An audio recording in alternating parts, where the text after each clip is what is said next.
গোলরা হইতে সাটুরিয়া আমাদের এই যে রুট, এই রুটে বিশেষ করে গার্মেন্টস ছুটি হলে গার্মেন্টসের যে বাসগুলো যায় তখন মনে করে যে রুটে ওরাই আছে, আর কেউ নাই, কাউকে সাইড তো দেয় না। সাইড তো দূরের কথা, মানে রাস্তায় চাপ দেয় না, একদিন ভিতর পেলে ঢুকে দিতে পারে, এই অবস্থা ওদের।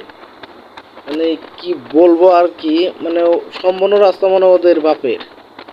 না, আর রাস্তা আর কোনো গাড়ি চলুক বা না চলুক ওটা দেখবো না, আর বিশেষ করে যদি কোনো ছোট গাড়ি হয় তাহলে মনে হয় না একদিন চাইপা মাইরা ফেলায়। মানে ছোট পোলা পান্ডা যেমন ডর দেখায় যে ভাত না খেলে মাইর লাগামু, ওর কাম ঠিক এরকমই, যে রাস্তা পাইছে তো রাস্তায় টাইনা যাইব, আর গাড়ি থাক বা না থাক ওগুলি গিয়ে বেশিরভাগ এই রুটে অ্যাক্সিডেন্ট হয়। মানে কি বলবো, বলার আর ভাষা নাই। মানে দেখেনি আপনারা যে কি পরিস্থিতি, ওরা কিভাবে যায় গাড়ি নিয়ে, আমরা আর কিভাবে গাড়িগুলোর চাপ দেয়, এটা কি সম্ভব? দেখছেন রুট সাইডে রুটের বাইরে যাইতে হয়, এগুলো হলে গার্মেন্টসের বাস চালকের অবস্থা, এর জন্য রুটে অ্যাক্সিডেন্ট হয়।